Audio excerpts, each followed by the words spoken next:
Welcome to Fearless with Jason Whitlock. I'm Jason Whitlock, your host. Happy Thursday. Thank you for joining me. We have an awesome show planned for you today. So awesome that it took us 2 days to put it together. The second half of this show will be a conversation we had earlier this week that I've been dying to share with you all. It will focus in on some of JD Vance's comments about cat ladies and how they're basically ruining America and controlling the world. And I'm going to use that as a jumping off point to talk about usury. And we're going to have that conversation with myself, TJ Moe, Virgil and Anthony, and Kevin Donahue. It's an amazing conversation. Trust me, stick with it. It's well worth it. It's something we all need to be educated on. You'll even hear me give some praise to Royce White in that discussion. So buckle up for that. That'll be the second part of our show. The first part of our show will be focusing on this controversy going on at the Olympics when there's an either transgender or intersex man who beat up a woman from Italy last night in 46 seconds. The woman from Italy quit after 46 seconds, and this has been a major talking point and controversy is like, hey, what's going on with these Olympics? We started out with an opening ceremony that's a celebration of the transgender and the alphabet mafia crew.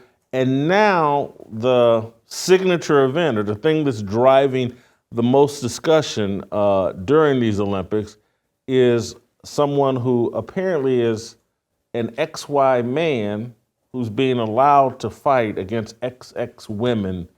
And most people are like, hey, this is really, really unfair. But it's a tiny bit more complicated. And so I want to, before I go too far, Steve Kim and TJ Moe are going to join me for this conversation. But I want to thank our good friends at First Cup Coffee for making this episode possible. First Cup is a Christian-owned Patriot coffee company that stands for core values, family, and building community across the nation. First Cup's freshly roasted beans are delivered in ground or whole bean, texture, pods, and bulk. Go to firstcup.com and use the promo code FEARLESS and save an additional 10% on your order. If you subscribe, you can save another 10% for the life of your subscription. Thank you, First Cup.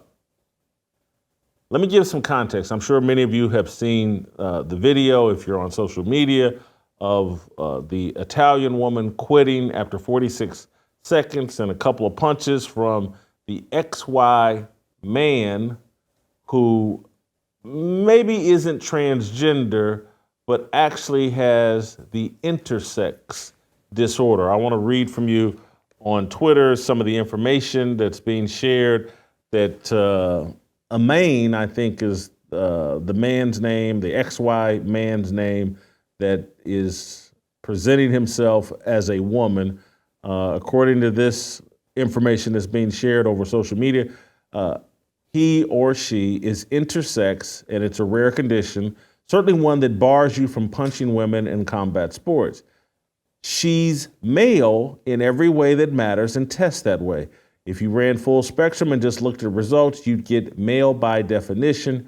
She chose to socialize as a woman and has some surface qualities women have as intersex people. However, intersex people can be defined typically as dominantly male or female.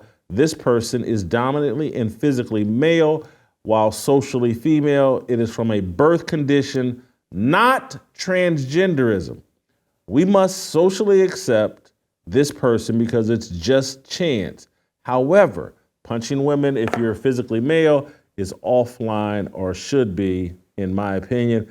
This person, another person, that was named Soleimane Ahmed, tweeted out a picture of this boxer as a child. And she looks like, when I first saw the picture, I was like, is this Kamala Harris's child picture?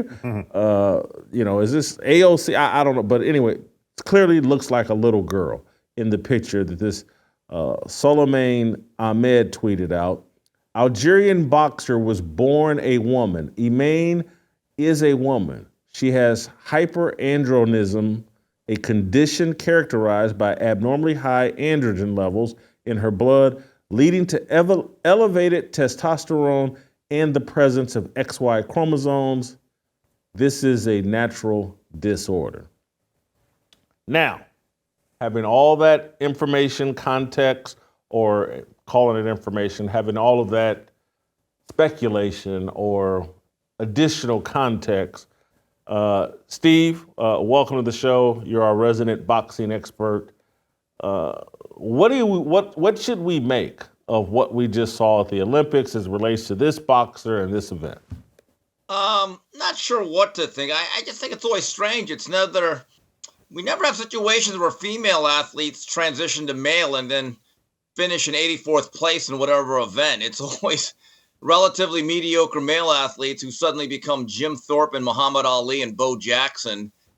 At what point do we trust the science? Because that's a very nebulous term, as we found out the last 3-4 years. Look, when it comes to bone density, lean muscle mass, strength, and power, and in this particular sport, punching prowess, if you don't think someone that has male features, whether it's natural or artificially enhanced, has an unfair advantage, I think we're being incredibly naive. I have seen instances when females who are pretty good professionals or of higher level than men spar, you could see the difference. And even the most mediocre of men who box are going to have their way, I believe, with most women at any level. And I'm sure that probably goes for any combat sport. So I don't know. Look, if you watch the opening ceremonies that took place in France, you kind of knew the agenda that was going to be pushed at this Olympic Games. TJ, what do you make of this? It seems clear to me. I mean, look, we can feel bad for this man who was born intersex. Like that is a real condition. And it very, very few, this is what the left tries to tell you, well, this is all transgender people. Intersex people, they use the 0.00001%. And so you can feel bad for that person. But the reality is it's not fair. And do we care about trying to appease the one person who was born with some deformalities, whatever you like to call it, or should we be unfair to every other woman that competes in boxing? Who should you be fair to? And you can feel bad and say, I'm sorry, you have too much testosterone, you manifest as a man way too much, you may compete with the men but not the women. That would be perhaps unfair to him. I don't think so, but you can make that argument if you were overly empathetic. I don't think you're being fair to the other women by allowing him to do that. So what if this person doesn't have bat and balls? And it's just all that, because again, I think that's what they're insinuating is that, they test at this level, they got all these physical characteristics, but they don't have bat and balls. And that's not what makes you a man or woman. That's how we physically see it, right? And that's how we can chromosomes. Look. Yes, it's XY chromosomes. And according to this guy has XY chromosomes. And so that is what tends to lead to your additional testosterone, leads to your bone density, leads to your whole body makeup. So again, you may have deformalities. You may actually present yourself as a woman in some ways. But the reality of who you are, you're an XY chromosome, and that is destructive to women in a boxing ring. I go back to, before I jump, Steve, you want to jump back in here? I got a thought, but it may take us a little different direction. Well, if you look at Olympic competition, they have drug tests, and if you have too much of one substance, and there's a banned PED list. Now, again, this is about the human body. And I don't think it's a perfect analogy, but if you have too much of one substance in your body, and again, you can make the argument, well, those are banned substances or illegal PEDs. But to TJ's point, I'm with you. Look, it's unfortunate that if one person falls under that category, the whole field should not suffer the consequences. Just judging by the reaction of that one boxer who basically tapped out after one right hand down the middle, She knew, like, this was not a fair fight, at least not physically. Most fighters are very courageous. They're willing to go through a certain amount of fire and punishment to get to their stated goal. She was under the realization, I'm in an uphill climb that I cannot win. So that's the way I feel about it. Is it a gray area? Yeah, I think it's a gray area, though, that still should have a black and white consequence. The black and white consequence to me is the acceptance that not everything is for everybody. This is the problem we have throughout global culture and American culture, but just everywhere. We've created this world and belief that everything is for everybody. And it's just not true. And I try to make simple, funny, harmless analogies for people to understand, but there are consequences to things that are under our control and outside of our control. And so if I wanted to wear size 32 jeans, I need to lose weight so I can wear 32 jeans. Or I need to acknowledge that, hey, size 32 jeans, they're just not for me, and so I'm not going to do it. I've talked about it, all of this from a personal standpoint. It's like, hey, some of you that think I just want to have sex indiscriminately with whomever and whatever I want. You need to say, okay, that's who I am. Marriage isn't for me, so I'm not going to get married and put wife, spouse, children through my irresponsible worldview on sex. I'm going to not do it. And if, let's say you buy the scenario that I was born gay. Let's say we buy it. Then you need to say, well, you know what? Marriage is a biblical thing. And as described in the Bible by God, marriage is for men and women. It's not for me. But we keep trying to make this world where everything is for everybody. And you got to be upset. Oh, I'm born a woman. I'm not as strong as men. Maybe I'm not as logical or I'm too emotional for certain leadership positions. I have a period once a month till about age 45 or 50 or something, Menopause, whenever that is. Yeah, and so that causes me to get more emotional, blah, blah, blah. Maybe that means I'm not meant for leadership because this thing that I'm born with, I need to accept and understand that other people are better suited for that. But we've created this world. Everything is for everybody, and that's our downfall. And what the left will do is they will take this and they particularly they're going after single women. They're trying to get the votes, and they'll say, life can be as fair as we make it. And we can do things to make this more fair. And how dare you tell this young woman who wanted nothing more than to be a boxer her entire life, and she trained up and did everything, and now you're going to step in and say, no, you can't. I'm going to shatter your dreams. And we should make laws and do as much as we can to allow these people to be happy. And by the way, you bigot, that's why we allow gay marriage. That's exactly what they'd say.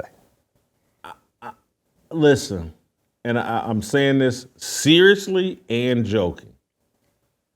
I desperately wanted to date Tamron Hall. To me, that woman is as beautiful as they make them. There's just something about Tamron Hall that does it for me. Should I blame Tamron Hall because, she doesn't want to date me, or, I don't check the boxes she wants, or should we force her to date me? There's, I could rattle off some other names of but the consequences of my decision making or the way I've chosen to be restricts me from having everything that I want.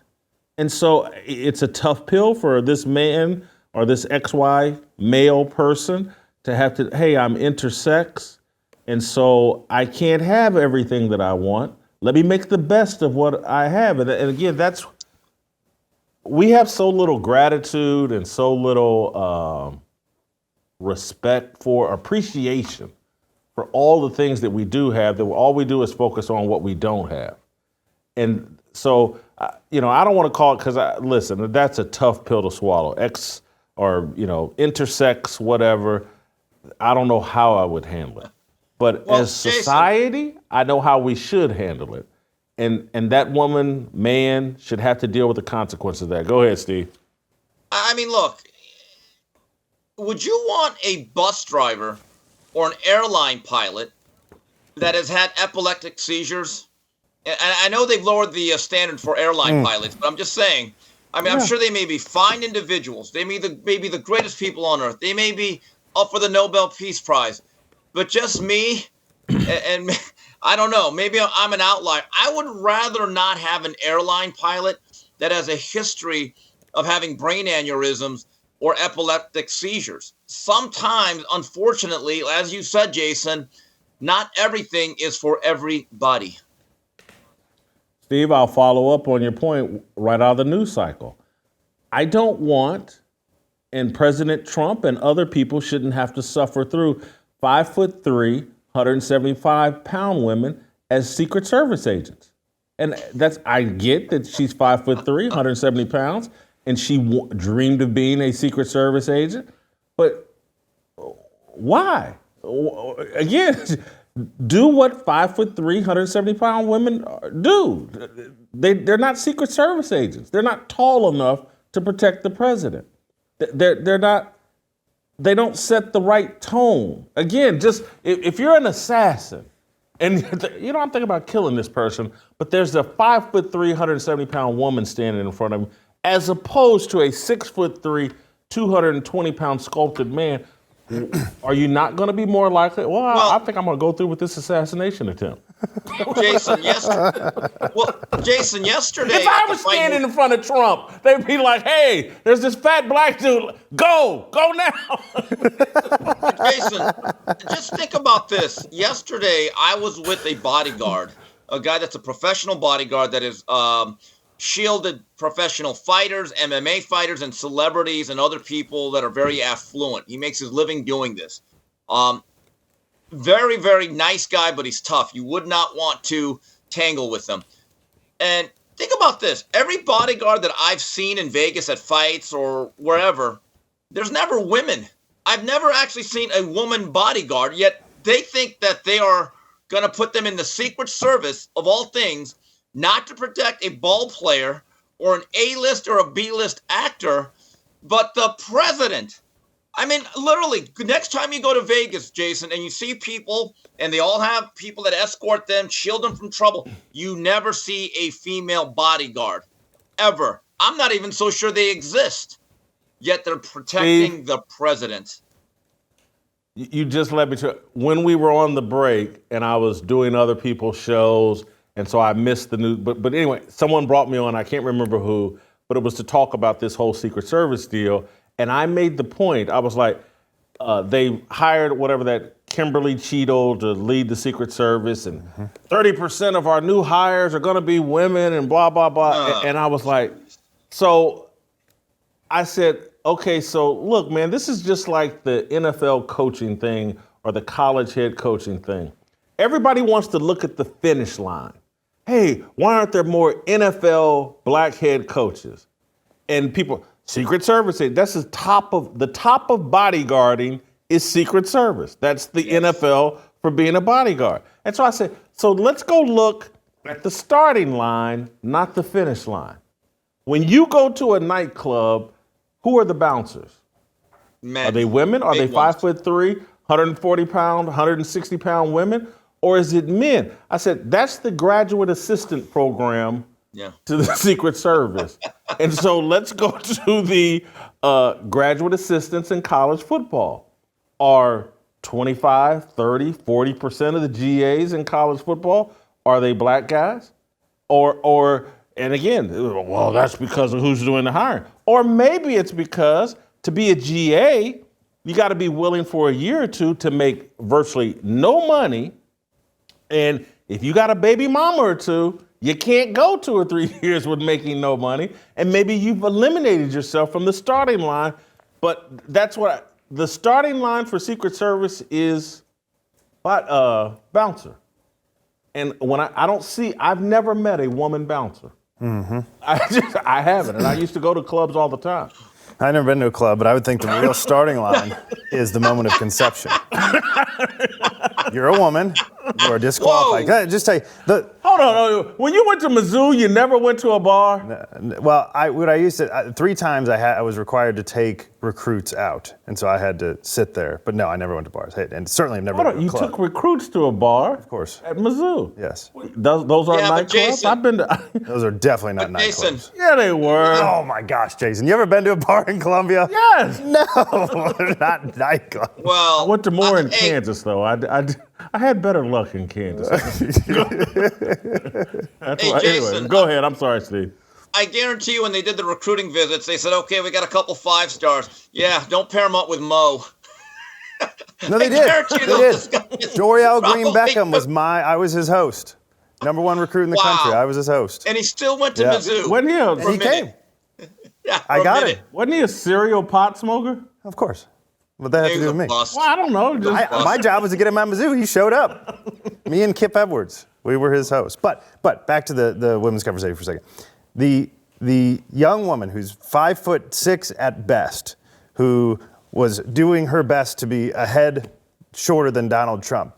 The first thing she did was she took off her sunglasses and then she kept it in her hand the entire time. Where you think maybe when you're protecting the president or a foreign president of the United States, you'd have that hand free. No, I'm gonna hold on to these sunglasses. The second thing she did, while she was the front of him, he lost his hat. So being a woman and her fashion this is sense- on stage. Yes. We're showing a picture of them around the SUV. Yes, that woman though. But you're talking about the woman on stage. Go ahead. It's- Yeah. I think it's the same woman though. May not be. She bent down, exposed his entire upper body to pick up a red hat. His MAGA hat, the most important thing. Well, his fashion seriously Trump wanted matters. it. I'm sure Trump wanted it. But anyway. Sure he did. We could have It's a gone nice back and got. hat. That's the instincts of women. That is the instincts of women. Look, my MAGA hat's in the car. I never bought one until after they tried to kill him, but I've got one and I wear it every day. I'm just telling you, I wouldn't bend down to pick it up, exposing President Trump from a bullet after he just took one to the ear. Women should, the moment of conception, they're disqualified from being Secret Service. Tough pill for this XY chromosome person to swallow. That like through birth. But Steve, you make a hell of a point. Hey, there are. I'll go right where Steve went. Should Stevie Wonder fly planes?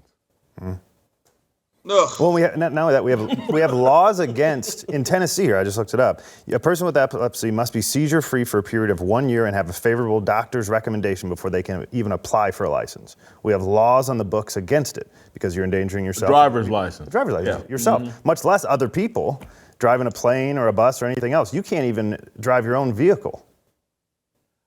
Kings Island is one of my favorite places on earth.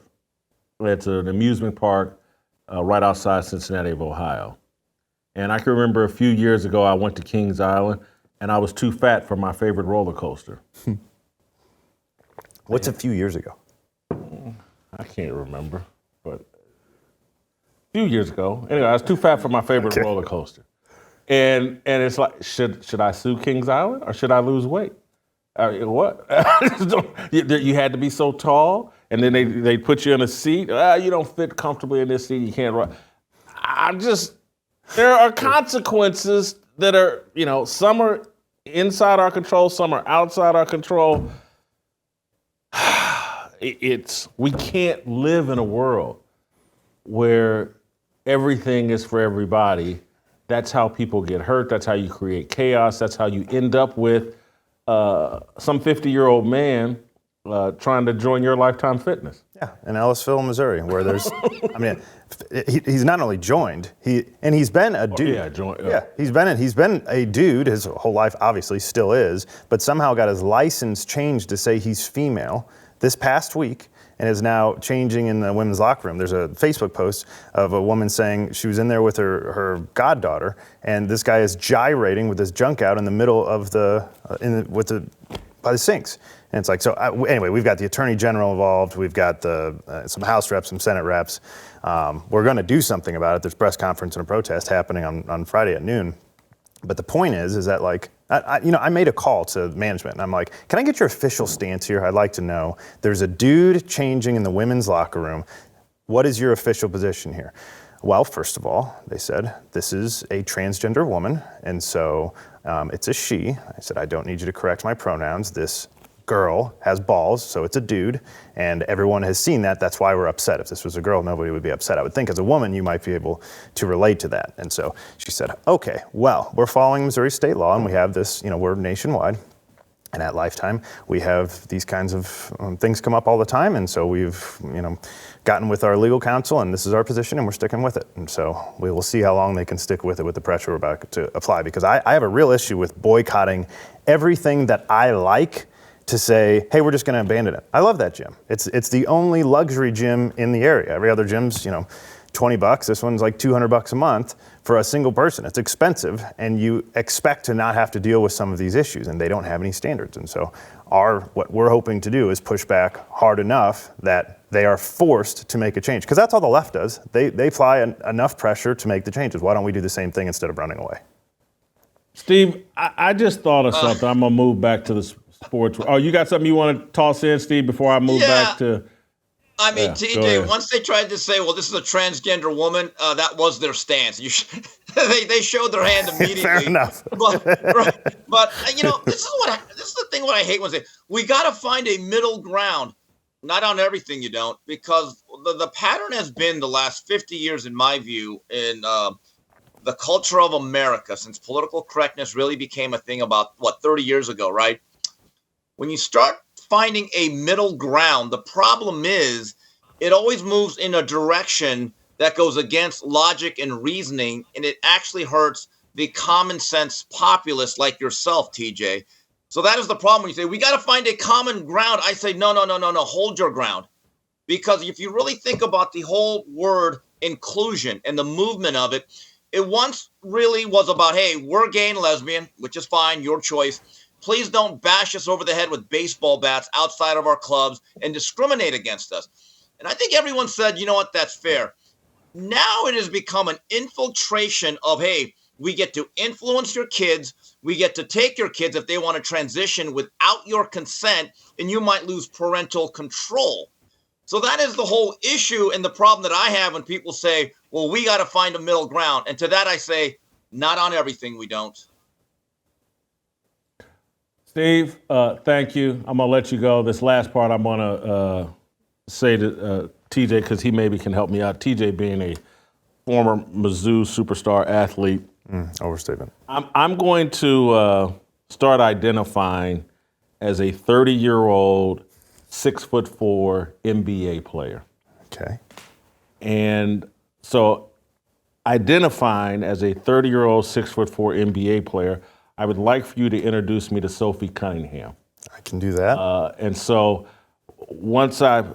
she's going to have to accept that I'm a 6'4", 30-year-old NBA player, and we can start breeding, marrying, having kids, the whole 9 yards. Can you make that happen now that I've identified as a...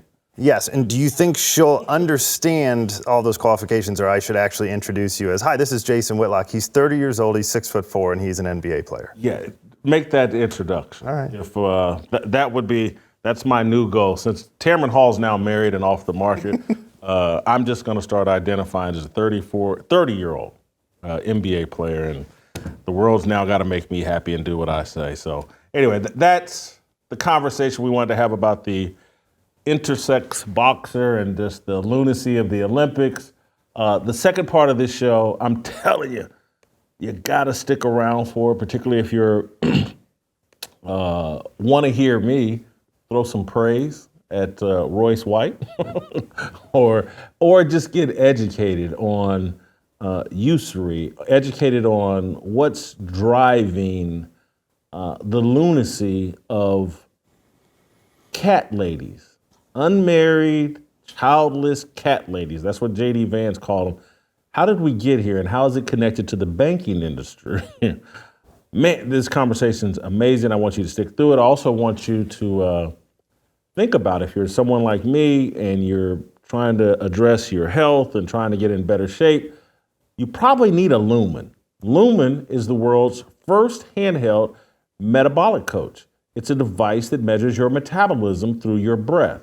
And on the app, it lets you know if you're burning fat or carbs and gives you a tailored guidance to improve your nutrition, workout, sleep, and even stress management. All you have to do is breathe into your Lumen first thing in the morning, and you'll know what's going on with your metabolism, whether you're burning mostly fats or carbs. Then Lumen gives you a personalized nutrition plan for the day based on your measurements. You can also breathe into it before and after workouts and meals, so you know exactly what's going on in your body in real time, and Lumen will give you tips to keep you on top of your health game. Because your metabolism is at the center of everything your body does, optimal metabolic health translates to a bunch of benefits, including easier weight management, improved energy levels, better fitness results, better sleep, and more. So if you want to take the next step in improving your health, go to lumen.me and use the promo code FEARLESS to get $100 off your Lumen. That's LUM, M as in Mary, EN, N as in Nancy, .me. And use the FEARLESS promo code for checkout for 15% off. Thank you, Lumen. Thank you for sponsoring this show. Thank you for giving me the help that I need. It's my obligation, no hate, discrimination, raising up your hands for freedom.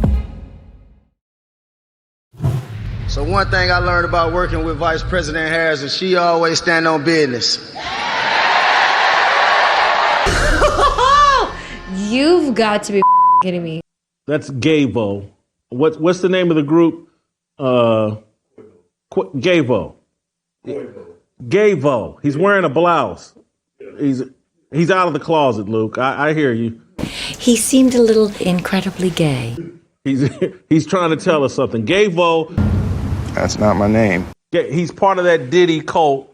That's why he came wearing a blouse. This is what we've turned politics into. How about the whole gang geek? Yeah. How about that? Let's get the fire started. Right now. Andrew Jackson, the man on the $20 bill, is a misunderstood president. He's mostly known for his mistreatment of Native Americans and the passage of the Indian Removal Act. That reputation obscures Jackson's true legacy. He warred with central bankers, and he defeated them.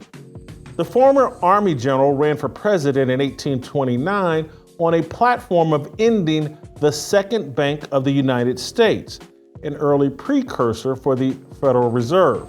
In 1832, Jackson refused to extend the Second Bank's charter.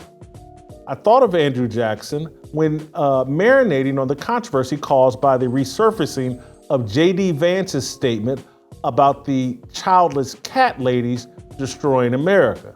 3 years ago, during an interview with Tucker Carlson, Vance bluntly stated the obvious. Take a listen. Saying is that we're effectively run in this country via the Democrats, via our corporate oligarchs, by a bunch of childless cat ladies who are miserable at their own lives and the choices that they've made, and so they want to make the rest of the country miserable too. And it's just a basic fact. You look at Kamala Harris, Pete Buttigieg, AOC, the entire future of the Democrats is controlled by people without children. And how does it make any sense that we've turned our country over to people who don't really have a direct stake in it? So you hear that statement by Vance, and you're probably going, well, come on, Whitlock. What does that cat lady statement have to do with central banking and the Federal Reserve? It's a fair question. Bankers make money by putting people into debt and charging them exorbitant interest rates. It's called usury. It's explained in the Bible. The book of Leviticus spells out in chapter 25, verse 36, take no interest from him or profit, but fear your God, and your brother may live beside you. Usury is spoken against in Exodus, Deuteronomy, Nehemiah, Psalms, Ezekiel. It's throughout the Bible. Usury, no good. A society financially tied to usury breeds corruption and the destruction of family. Bankers want to create as many debt holders as possible. Bankers want as many people as possible in the workforce chasing paper money. They want as many homeowners as possible, taking out mortgages and other loans. Bankers love high taxes and high inflation. The less money you have and the higher the cost of living, the more loans and credit cards you will need. Bankers love childless, unmarried cat ladies. They acquire debt the way I used to acquire fast food coupons. I can't say that Andrew Jackson could envision 2024 America, but he recognized the evils of usury and the handing of power to private bankers. He recognized it because he was the kind of man who is in short supply today. Jackson was a man with a Bible, a gun, and a work ethic. That kind of man is the only thing that stands between the average citizen and governmental exploitation. Most politicians can be bought by private central bankers. Andrew Jackson knew this. So did Thomas Jefferson. The Revolutionary War was an act of rebellion against private bankers. That's why after losing the war, the bankers helped install Alexander Hamilton as George Washington's Treasury Secretary. Hamilton pushed for the first bank of the United States, the first Federal Reserve. The practice of usury is the enemy of family. An intact nuclear family is the best weapon against government exploitation. Man, woman, and child living under the same roof are less likely to need government assistance to survive. Removing the man and destroying the family creates a higher rate of debt slaves. The men printing and controlling money do not care whether you are a Democrat or a Republican. They don't care whether you're black or white. They want you arguing and fighting over insignificant and petty differences. They want you to pay your taxes and maintain a high credit rating. That's my fire starter for today's show. I have been, over our 2-week break, I've been down so many different rabbit holes trying to figure out, like, man, the world has gone mad. It's crazy. They just tried to assassinate Donald Trump on live TV. This looks like JFK all over again. We have an Indian woman pretending to be a black woman who slept her way to a political career, and she's running for president. And all of these things have made me just go like, oh, wow, how did we get here? And so I've been on this path for a couple, 2 or 3 years. But over our break, I just kept climbing down rabbit hole after rabbit hole after rabbit hole. And I'm going to be completely transparent with you all. Completely transparent. Royce White, he was right. There were things Royce White was saying on this show for years that I did not fully grasp. His talking about the Federal Reserve and just how evil and dangerous central banking is and was. I didn't fully grasp it. I do now. It's been a process, a learning curve that I hope you all have been on. And I don't want anyone to hear this and think, hey, Royce is coming back on the show, because he's not. Royce is someone that's dead to me because he's so unethical, and talking about some private conversation he and I had on a podcast is just a bridge too far. But because I'm the most transparent and honest person that I know, and I'm sure there's people more transparent and honest than me, but I'm going to keep it real with you. The dude was right about the Federal Reserve. And I've been down all of these rabbit holes.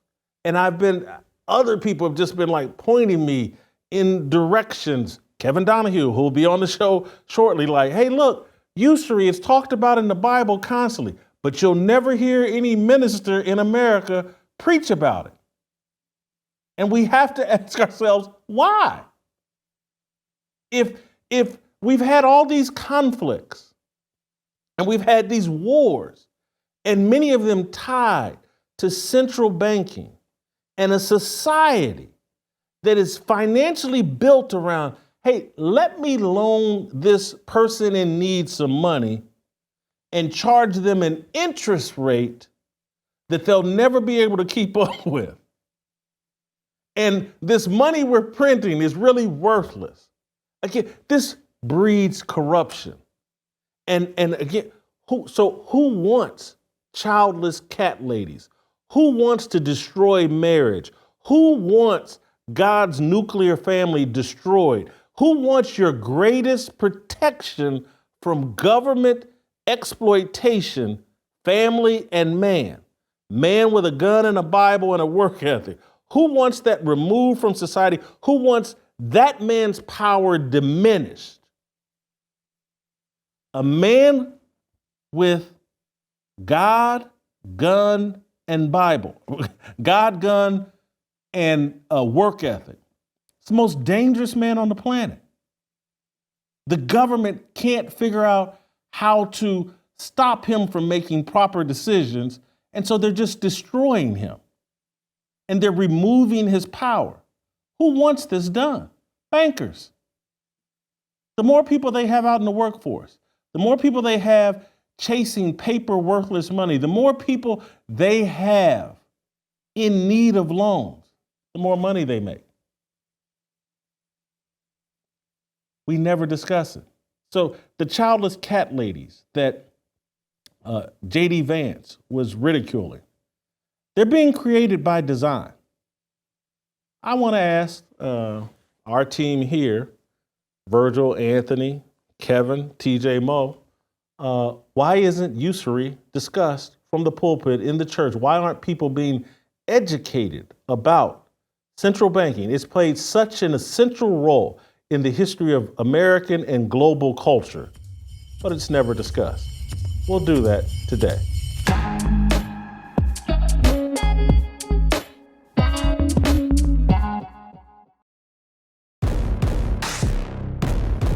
Welcome back to Beef, as I walk you through my top 50 media beefs of all time. Yeah, I'm an equal opportunity beefer. It's like, Randy, are you asleep at the wheel?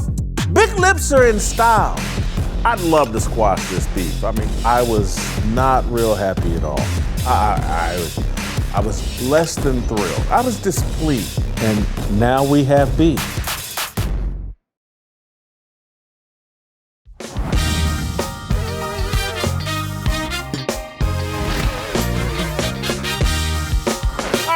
Welcome back.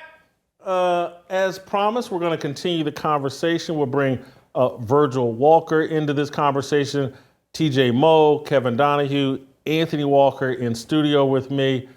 Virgil, I see that your recent contract negotiations with me went well. Virgil insisted that anytime he's on the show that we play the Virgil Open. It doesn't matter who's on the show or not, that was in writing now that we have to play the Virgil Open anytime he's on the show.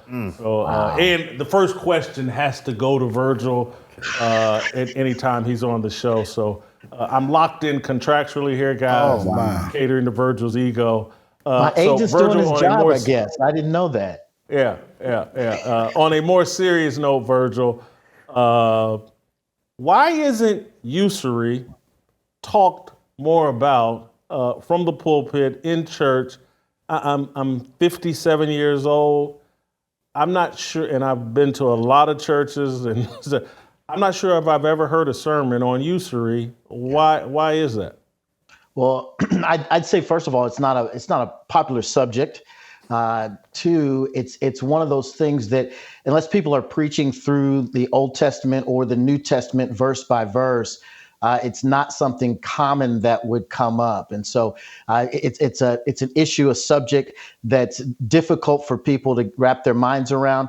And in the context that we find in the Old Testament, it's really, taking profit from interest earned on loans. What the Bible talks a lot about is it talks a great deal about stewardship, about how we use money, how we operate with money, how that should function. Pastors do at times speak about that, but I think to the point that your piece made and kind of the opening, it's not talked about to the degree that you're interested in, and two, pastors don't really know. Many pastors don't really know what to do with that subject. But I primarily land the plane on the fact that there are few pastors really preaching through the Bible verse by verse, scripture by scripture. It's an important topic in my view because, again, if you have a society built on usury, it's going to create corruption. And it seems like there are people from long ago that recognize that, and that we're now in a time where people don't recognize that.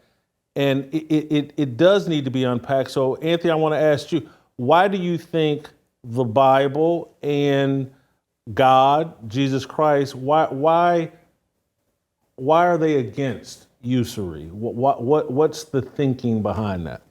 Two or three things. One, as Virgil was talking about, in the Old Testament, usury was more of an interpersonal dynamic. There wasn't a broad structure of banks and an economic system built around exorbitant interest costs, et cetera. It was interpersonal. And so there's the warning on that side. But overwhelmingly in Scripture, I mean, there's probably 4 or 5 verses to 1 that speak about stewardship, that speak about avoiding debt, several proverbs, avoiding debt. The borrower is slave to the lender. So don't get into debt. Don't get into these types of things. Paul even references in Romans to not owe anybody anything. Pay off your debts as quickly as possible. And the only debt that we should have is loving one another. So from that angle, there needs to be more of a dynamic of stewardship broadly, and in particular, even as it relates to finances. I think of 4 or 5 years ago, I bought a new car, the car that I drive now. And I went to the dealer and I was trading in my old car, and my car is expensive, and I was thinking about financing some of it or whatever. And the dealer told me, came back and said, your credit's not good. And I'm like, what? I go, I've had no debt for a solid 20 years. Zero debt.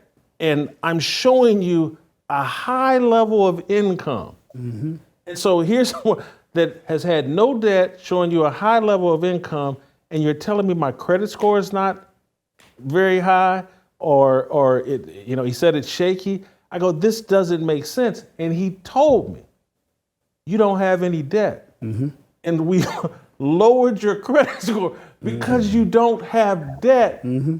My mind was blown.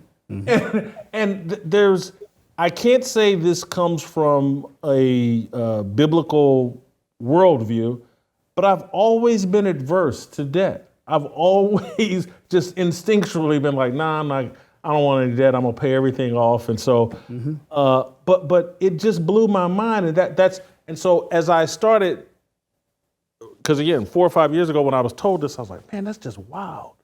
I got no debt, and that's a bad thing. And then when I started thinking about this, I'm like, well, who wants me in debt, and what does debt do? And it causes all kinds of complications and creates a society that, again, is adverse to marriage. That they want to create debt and debt slaves and people chasing paper money. Kevin and I have had a lot of discussions about this over the past month or two. Kevin, hop in here, help. Yeah, well, the credit score is you're just not a good enough slave to the debt system. They want you playing their game. And if you don't play their game, they can't tell you, hey, you're 800, you're 700, you're 500, because they don't know. You're not in debt to the system. But I think what's important here is to understand this logically, theologically, and historically. This isn't just a Christian issue. In the Quran, it's called riba. Usury is called riba. And it's the only haram or sin that they call war against God, war against Allah. That's how bad it is in the religion of Islam. Christianity, it goes back to the very beginning. Jesus went into the temple courts and flipped the tables of the usurers, the money changers. He said, you've made my house of prayer a den of thieves, which Andrew Jackson later quoted when he said, because he was talking about pulling the bank. And the bank warned him, if you do this, you will destroy 10,000 families. He goes, yes, but if I don't do this, I'll destroy 50,000 families, and that'll be my fault. So that's Andrew Jackson. Andrew Jackson, He said, you have made our country a den of thieves and vipers. You're a den of thieves and vipers, right? So we have to understand this. It goes back to Aristotle, Seneca, Plato. Aristotle said it's the worst thing for society is a society based in usury. Because what happens is you're making money from money. No value's added.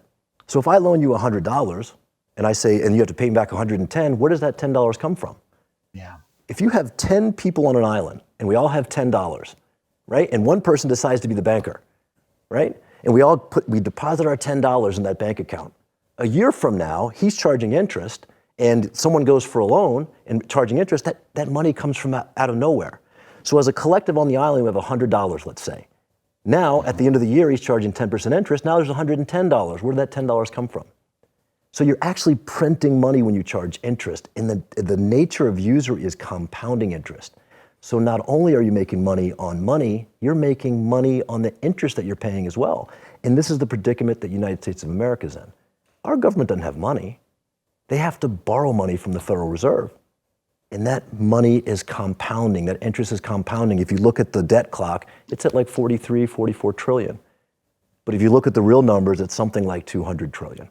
That's more money than the universe has ever known, right? So it's not only bad for the individual, it's bad for the culture. Every single society that builds a culture on usury collapses at some point, usually within the 70 to 100 years. It's why it's interesting if you look at that time in Jerusalem. When did the temple get torn down? The year 70 AD. So 70 years after Jesus talked about it, they went in and tore down the temple. Some people will say because of the usury that was being charged, because of the debt. So, I mean, it's a critical thing to understand. It goes against nature and it goes against God. So I think over 100 times usury is mentioned in the Bible, but every religion, every single religion in the world stands against it.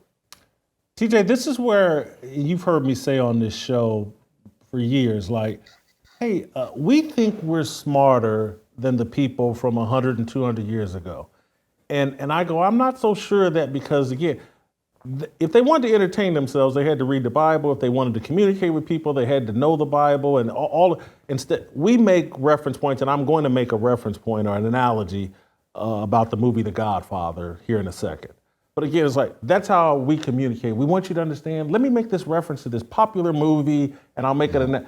They had to make all their analogies from the Bible, stories in the Bibles. Mm-hmm. And that's why I think they were smarter than us. I'm not saying they were more moral than us. They weren't, but they were smarter than us. And so I look at our society, we're so far removed from biblical knowledge. That's why we have no understanding of this system of exploitation that has handcuffed us.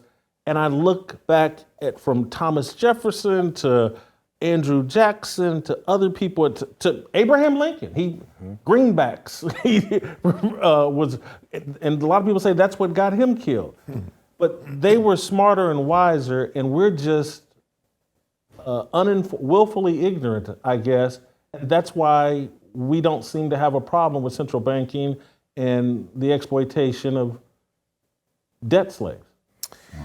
Yeah, so just to be totally transparent, this is something I struggle with. I have a business mind, and everything you do in business is about finding a way for your money to make money. I owe a lot of money on my rental properties, and all of them generate revenue. And so, we got 40 or 50 rental properties, my brother and I, we got loans on all of them. And so it's just, all of that, we're borrowing money from the bank. It's being paid for by the tenants. And, you get appreciation. At the end of the day, everything works out, perhaps, or it doesn't, 2008 housing crash. But just, I am trekking down this, and this has been a personal struggle for me for, I don't know, I started listening to Dave Ramsey, who lives right up the street here in Franklin, a long time ago. He's as good a Christian leader as you will find. And he quotes the verse that Anthony did all the time. The borrower is slave to the lender. And so I listened to thousands of hours of him. Mm-hmm. And yet I have a business degree. And so there is this, what's the fastest way to make money and succeed in business is to borrow money. That is unequivocally true. You do all the math on that. That is the fastest way to gain wealth. So I'm sorry to don't forget your point, but that's probably by design. that they make, hey, the fastest way to make money is borrow money and use someone. Well, no, they can't design that. It's just math. They have to give it to you. The design could only be they have to give it to you at a lower rate than you can make elsewhere. It's just a math equation. The whole thing's a math equation. They don't get to design math, right? Math just exists. And so the math says this is a good deal. I can borrow. I have a ton of properties at between 3 and 4% because everything dropped during the pandemic. And so we've got, we'll say 20 properties at that. Well, I can rent it out at a way higher price than I have to pay the bank. And that makes the cash flow work. And so particularly in real estate, you get cash flow, you get appreciation, you get loan pay down. You get 3 ways to make money, and there's a ton of tax benefits. And so part of the system that you may be talking about is the tax benefits. You get to write off interest. And so you get to write off interest, and that's a huge, you don't get that tax benefit if you don't take a loan. And this is all stuff Dave Ramsey talks about. And again, having listened to thousands of hours of this guy he's going to be, if he's not already, the first debt-free billionaire, Dave Ramsey. And so he bought up for about 10 cents on the dollar during the housing crash. He bought up, I don't know, $300 million worth of real estate or something like that, and it's gone just bonkers since then. And so it is a struggle, but just to be totally transparent, I have been perhaps indoctrinated, but with a business degree and an analytical mind into, I owe a lot of money that you would consider to be good debt. It's all money-making money. I don't owe on cars. I have no consumer debt whatsoever. What I do have is investment debt. And so you start going down that road, you are liable, but I get what the Bible says about it, but it's just, I do struggle with everything we're saying here. I struggle. Mm-hmm. Virgil, hop back in here while I collect some thoughts. Yeah, this primarily is what you see in Scripture has more to do with who's Lord. Like it has everything to do with greed on the part of the person who's looking to gain something or is not content with something they don't have, and then they leverage money in that way. And then greed from the person providing the lending. Their greed in that they're charging exorbitant rates. And again, Anthony made the point, biblically speaking, this was usually a one-to-one exchange, which is one of the reasons why, scripturally speaking, in that cultural context, what you saw was indentured servitude, slavery. It proliferated what we saw in the Old Testament, and even in the New Testament, we see it as well. And so that's why you have those who challenge Christianity to say, you know what, y'all had slavery in the Bible. The Bible condones slavery. Well, what was being addressed in that was indentured servitude. You owed someone money. There was a cost to that. Proverbs 22:7 that tells you that the borrower is slave to the lender. So that was a reality. It wasn't just an idea, oh yeah, I'll be enslaved, I have to go to work. No, you were literally a slave to the person who lent you money until you could pay off the debt. Hebrews 13:5, keep your life free from the love of money and be content with what you have, for he has said, I will never leave you or forsake you.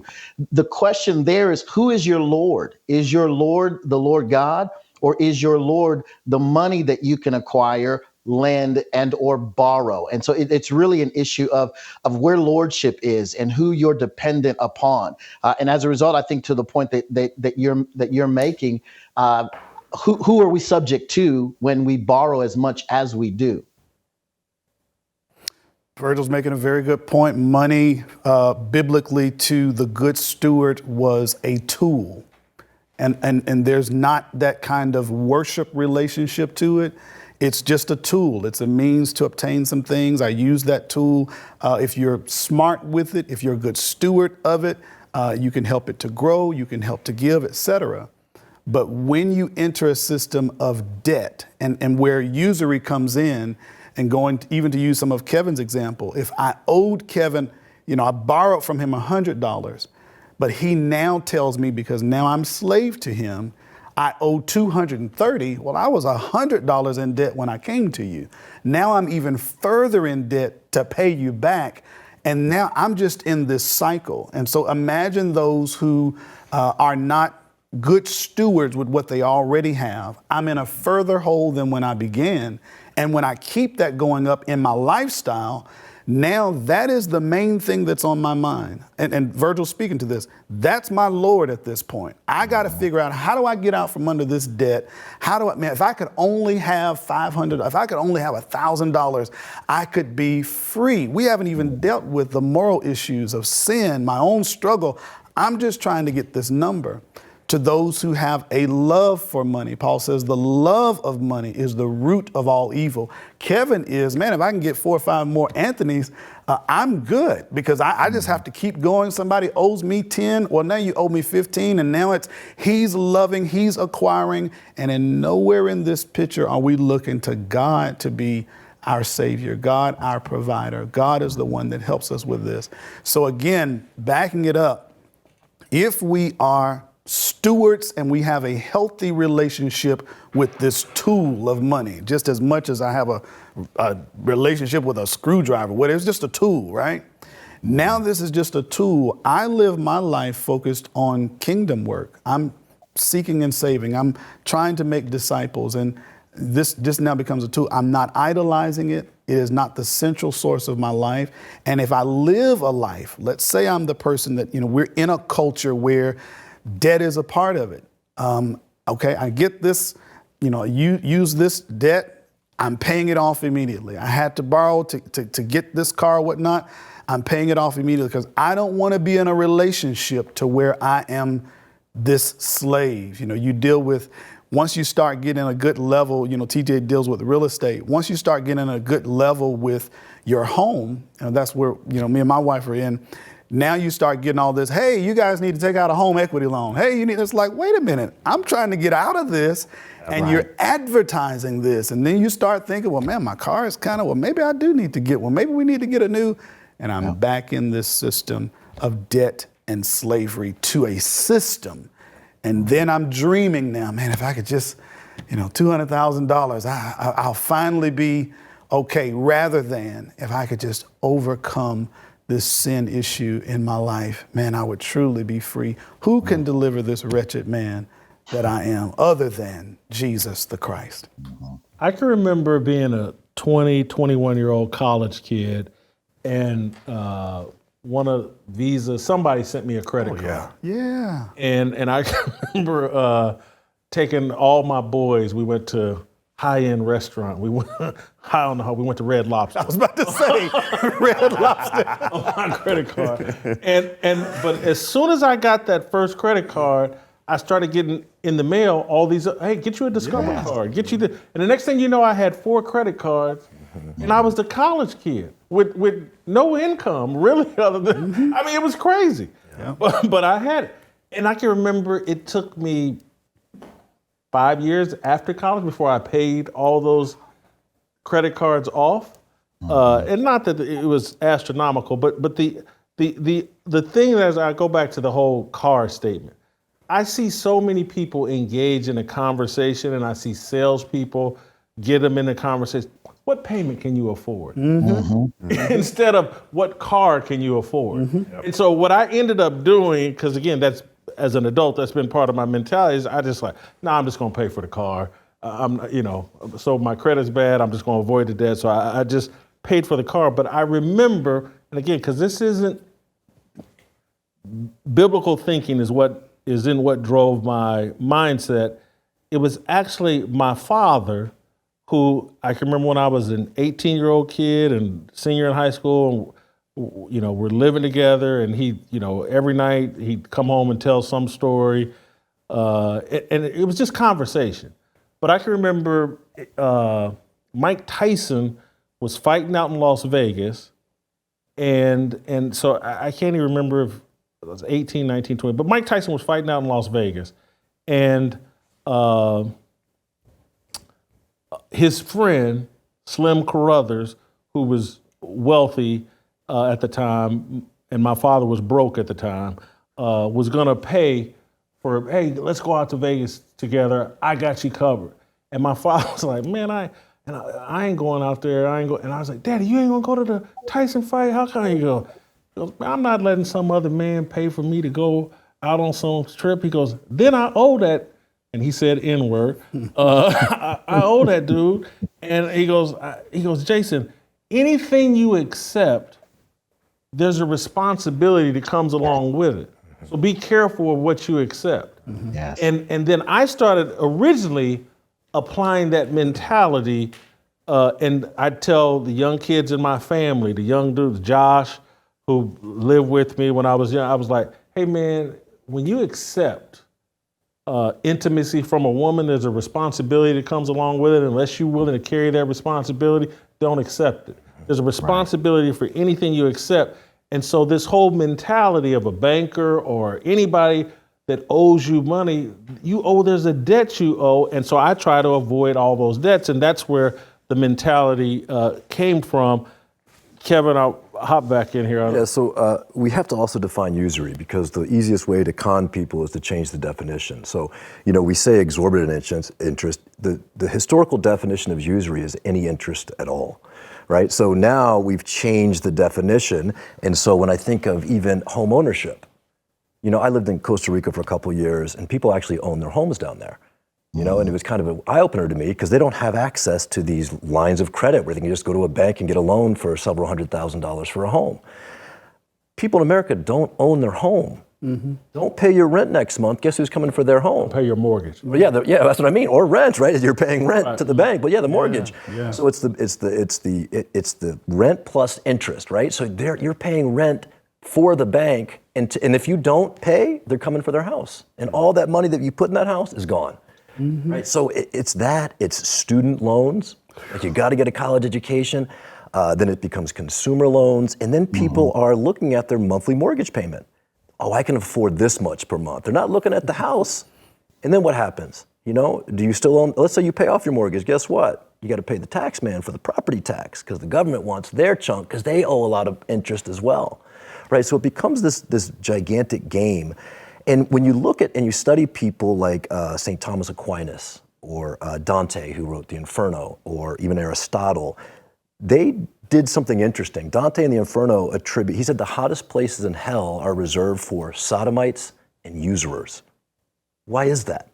Because he's saying that sodomy takes something that's naturally fertile and makes it infertile. And usury takes something that's naturally infertile and makes it fertile. So he calls them both sins against God, and sins against nature is what Aristotle would say.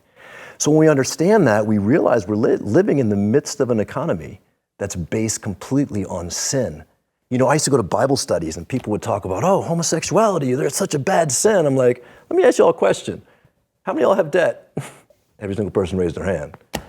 I'm like, that's the greatest sin, and it's the secret sin. Now, if you're Satan, what are you going to do? You're going to sneak in the back door. I tell people, Satan doesn't come looking like a mean guy with horns and, a pitchfork. Satan comes looking like Jesus, talking like Jesus, acting like Jesus, right? And he'll quote scripture.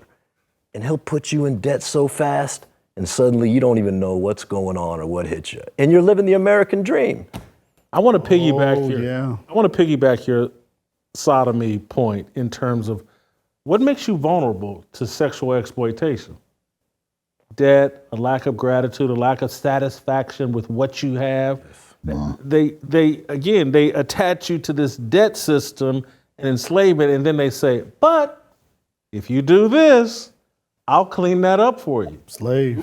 we will remove that debt. Just bend over here, right here.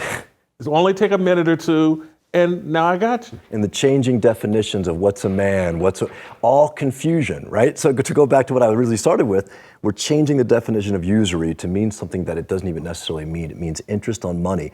And we have to be concerned because you talked about the Federal Reserve printing money. Well, that's exactly what interest does. Interest makes money out of thin air, to go back to your point. Like, I'm over here fat on the hog because I'm taking your interest and 5 other people's interests. Mm-hmm. What am I doing for that? Nothing. I'm not providing value to the economy. I'm not manufacturing anything new.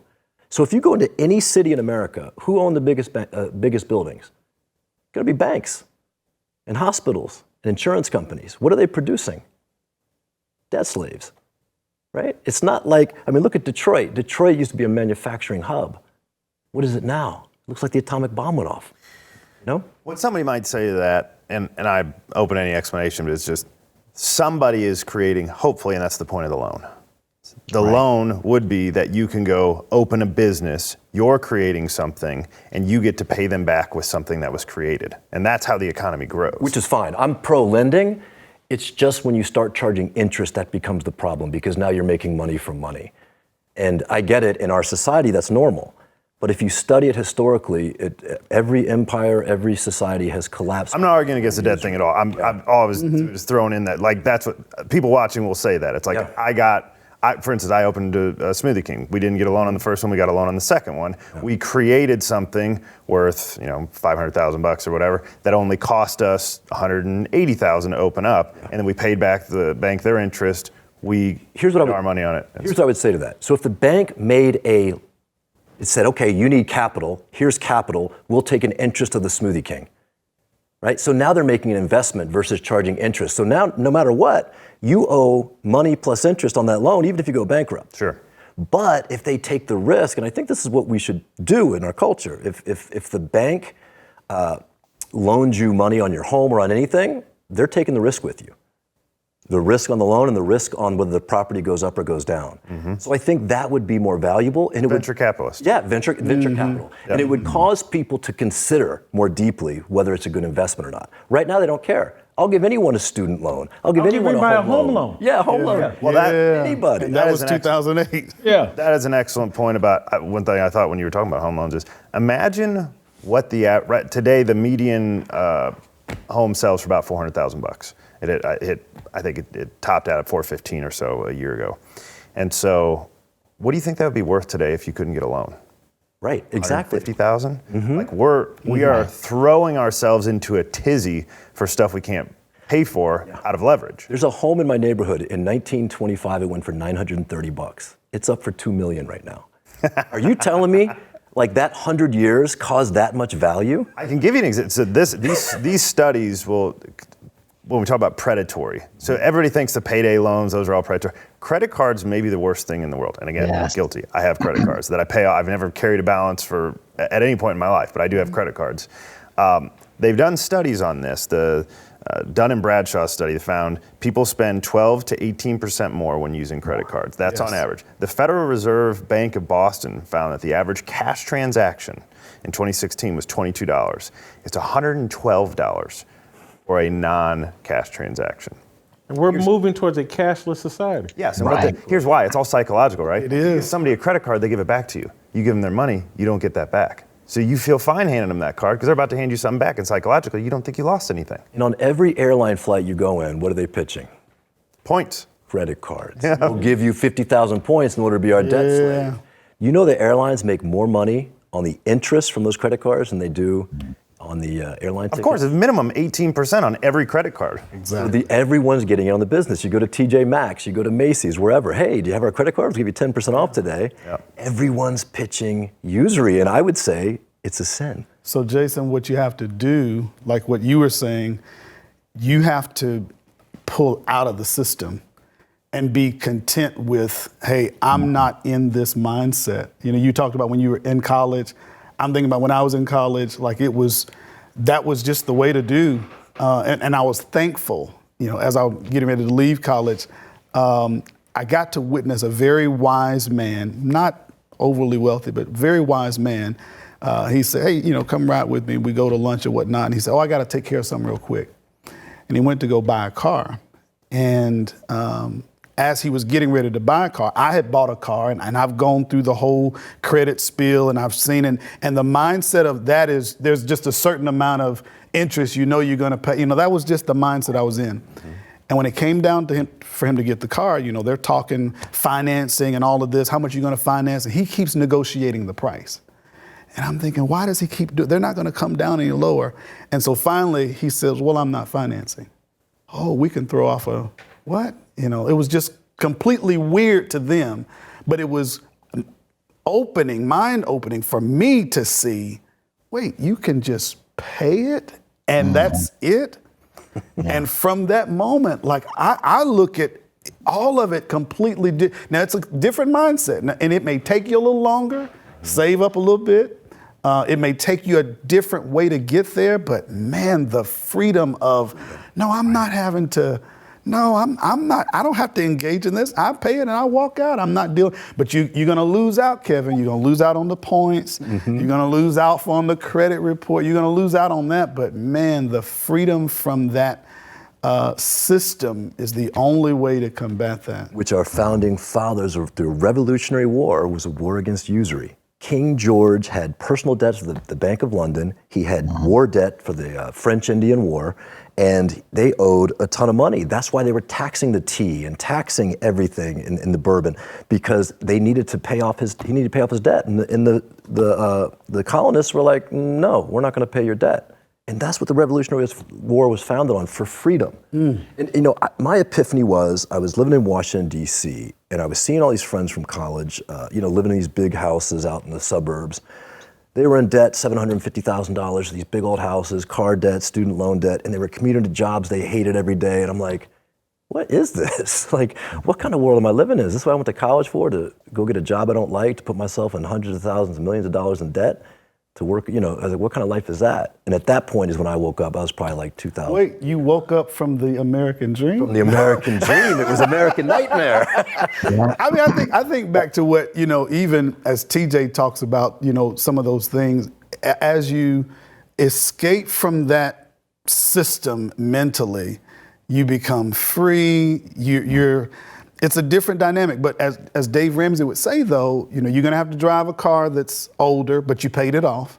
You're going to have to, as he says, live in a way that's different from everybody now, so that later on you can give away in a way that everybody else can't. You'll have a completely different life trajectory when your mind is not centered around money as an obsessive piece to obtain power, to obtain whatever. Hey, it's just a tool. I use it to pay for what I got to pay for, but I move on with my life. Virgil, hop back in. I want to make an additional point, but go ahead. Yeah, I think everything that's been said has been helpful. You see this on two levels. The first level is, the guy that doesn't have enough, wanting to get more, and then leveraging himself in such a way that he's enslaved to his work. He's enslaved to the credit card companies and the debt. He hasn't had a proper biblical education, a proper financial education as well. The Bible speaks about issues related to stewardship and money. There are more than 2,000 passages in the scripture that relate to money, wealth, stewardship, watching, how much you owe and debt and the like. And so we don't avail ourselves of the truths that are found in scripture. And then we've bought into the lies of the culture, and it creates a big problem. You see it on two ends. One, on the end where you just don't have enough, but you also see it on the other end. You see these guys who are in jobs where they're making millions of dollars, basketball players, NFL stars, who go and work for, go there. The average time frame is 5 years, 7 years. And they've leveraged themselves even at that high level to live in a lifestyle that is not conducive for them to for them to do well after it's over. TJ Moe could speak to some of that, but you see it on both ends, and all of it requires us getting back to being content, being grateful, having a clear understanding of biblical principles, what the Bible says, and ultimately being content in our relationship with the Lord. I want to make this additional point, just the consequences of usury and the system that we bought into. is and I'm going to refer to The Godfather, one of my favorite movie of all time. Watched it more than any other movie. And Don Corleone has this point of view that either he states or it comes out in the movie, like Michael Corleone, his youngest son, was a sucker for joining the military and fighting for this country. And it was a scene that I never fully understood. Like, man, why does he think that? And then once I started understanding, like, no, this guy, this movie is 1940s. Mm-hmm. It's 30 some odd years after the establishment of the Federal Reserve. Mm-hmm. And people like a Don Corleone, that powerful, that connected to politicians, would be like, hey man, this whole system is loan sharking. Mm-hmm. And y'all want to be mad at me? The government has hooked the entire system up to the Federal Reserve and the whole global loan sharking movement. And you want me to go out, I'm the bad guy because I'm a loan shark in my neighborhood? And so it breeds such a corruption and such a smart people. And Royce used to make this argument on the show, like, and again, he didn't state it clearly, but now I understand the inference. It's like, man, you want to be upset with George Floyd. Don't you understand the system we're in? That they put chains on everybody with this debt and this loan sharking operation called the Federal Reserve. Mm-hmm. And you're wondering why we're breeding so much corruption, and we're wondering why the number one debt slaves in America lean into a criminality that everybody sits there and tisk and how dare they. And so it breeds a cynicism and a lack of patriotism that has to be addressed. It's a foundational issue. And again, if you go back and study the history and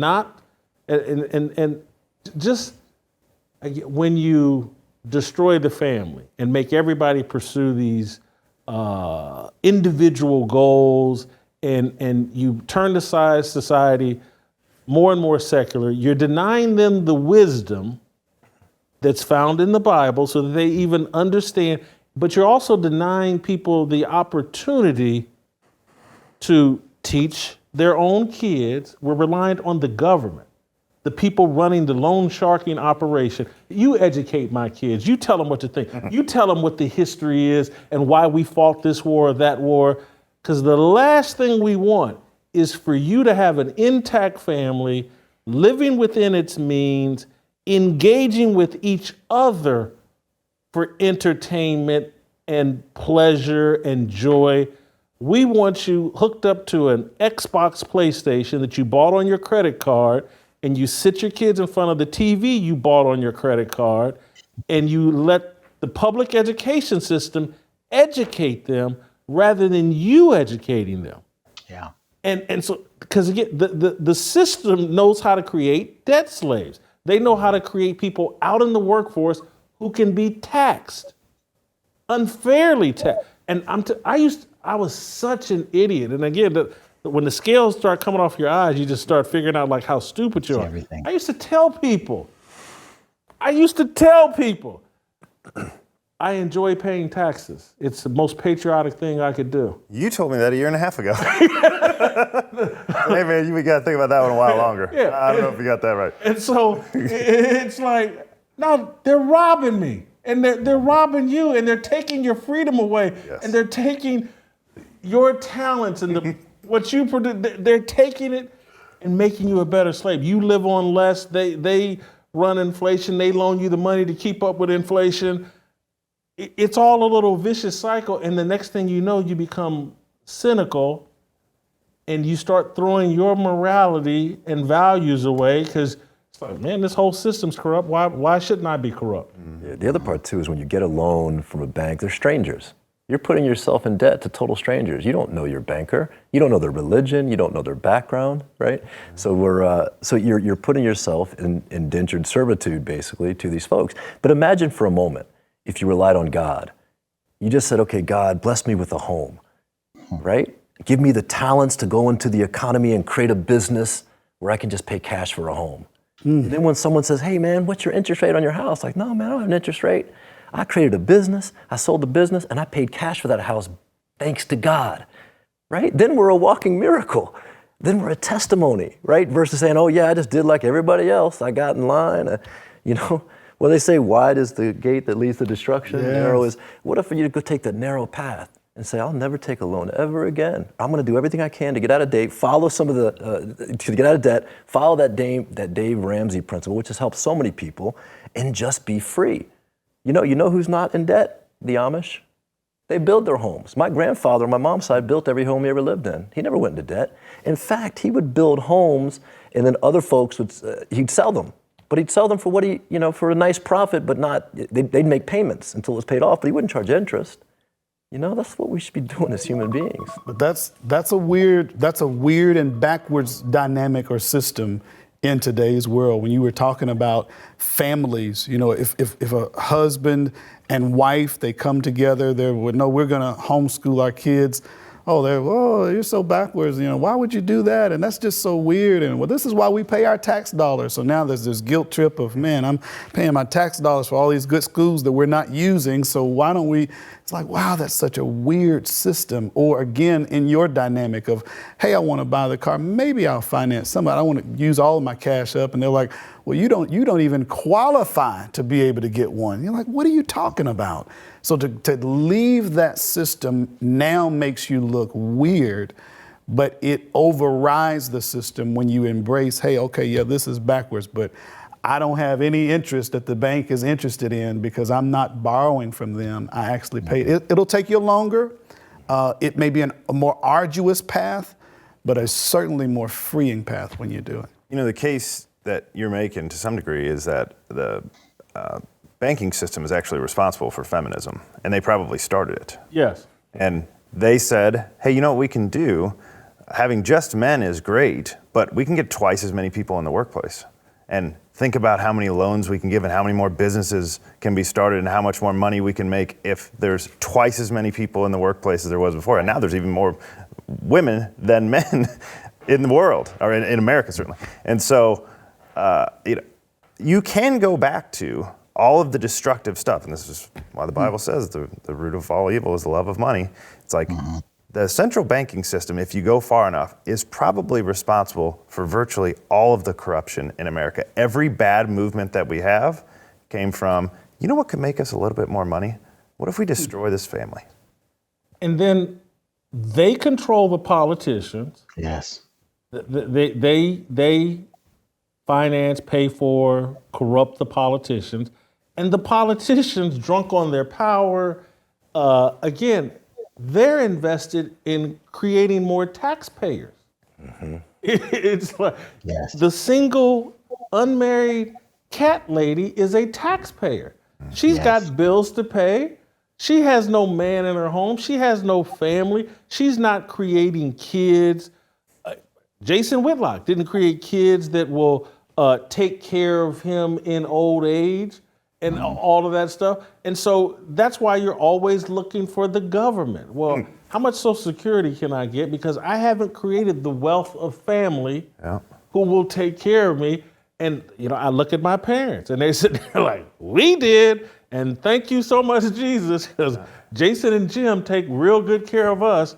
Or 401k plan. Yeah, it's the best. Well, Solomon talks about that in Proverbs, that how you manage your money as a man is a benefit to your grandkids. So that's I got to do well with our family, thinking about not just my children, but my grandchildren. And what it makes you do is think about this in a family structure. We overcome our issues as a family. We address things like, man, we got to pay for these things as a family. But when you remove this family identity and give them a credit card, could you imagine? Like, man, I could make this work if we decided to stick together and do this together. But now, even though I'm broke, well, I have a whole line of credit. I can do whatever I want to do. I got all this money that I can do. And then I get into well, now I owe this. And well, in order for me to pay that, I'm going to have to probably bend over. And now we're back to You know what would, because we talk all the time, how do we solve the families? I want to just, for 1 second, just don't forget your point. But just think about how vulnerable we make our daughters. And I don't have kids. Yes. The daughters, again, we wonder why OnlyFans and Pornhub are so popular. They're so vulnerable. They're unprotected. They don't have male headship. They don't have great fathers. They don't have a husband. And so now they're vulnerable and they sell their bodies. Money. Yes. There is, I think, we sit around, certainly at Fearless, and I think most people, Christians, sit around and try to figure out how do we fix the family in America. And we certainly need a revival. We need to bring God back. And there's a ton of things. The thing that would actually make this happen the fastest, stop government welfare tomorrow and stop giving out loans. And that would fix the marriage rate tomorrow. Everybody would be married. And I think the revolution is people need to stop paying loans or stop paying the interest on the loan. Pay back what you borrowed, but stop paying the interest. That's a major revolution because then the bank isn't profiting. And what's happening now is the central bank has all the wealth. And that's what you were saying. It controls our politician, controls the government. Every couple years, the government's like, oh, we're in a budget crisis. And then they always make it through because they got the Federal Reserve's going to write them a check anyway. Right? And I come from Raise the debt ceiling. Right? I mean, there is no debt ceiling. Right? I mean, and the central bankers know that war is profitable, pandemics are profitable, all these things are profitable. And they prop up this sort of ever-present Ponzi scheme that we're in, this usury, debt-based Ponzi scheme that we're in, to keep it going. So it's just a matter of when are the men in this country, the fearless men, going to take responsibility and say, hey, no more. No more interest, no more loans. And I think preaching it from the pulpit's part of it. Hey, guys, here's the danger of usury. The Catholic Church still has rules on the book that usury is outlawed. You know, when you go to Iran or you go to any Muslim country, there's no loans. Usury is outlawed. It's called riba. And so sometimes I wonder, why do we bomb these countries? Why do we hate those countries so much? Because they don't charge interest, you know? I mean, that gets to be macro, but I think we have to bring it down at a personal level, at a state, a community level, and then, you know, of course, the church level. But we have to look at it globally, you know, what is going on here. Gentlemen, I'm contractually obligated to give Virgil the final say on all of this. So Virgil, as you have as much time as, I think in the contract, you have as much time as you need to wrap this up. Go ahead. I think it goes back biblically to what we all landed on to begin with. And it's just from scripture that says that the rich rule over the poor and that the borrower is slave to the lender. Scripture is also clear when it informs us that we have a responsibility to keep our lives free from the love of money and to be content with what we have. All of what you guys shared is emblematic of the fact that once you begin peeling back the layers of control that the systems and structures have of us through our dependency upon money, we begin to see how enslaved we actually are. I think, again, the Bible had it right from the beginning. I think if we return to the Bible, we'll return to what's important, we'll return to family, we'll return to God, and then we'll be much more content as a result of following his word. Thank you, everyone. Thank you, Virgil. Great job. Great show. I enjoyed this discussion. I hope it was edifying to the audience. It's important. We will return to this topic again and again because it's a lot to understand and unpack. I've been on a journey to wrap my mind around it and have been reading books and watching documentaries and studying up on history to get to this layman's understanding of it. And so I think it's going to be an important conversation we're going to return to again and again on this show because I want to walk you through it because I think it's important. So we'll play tomorrow, and we'll see you tomorrow.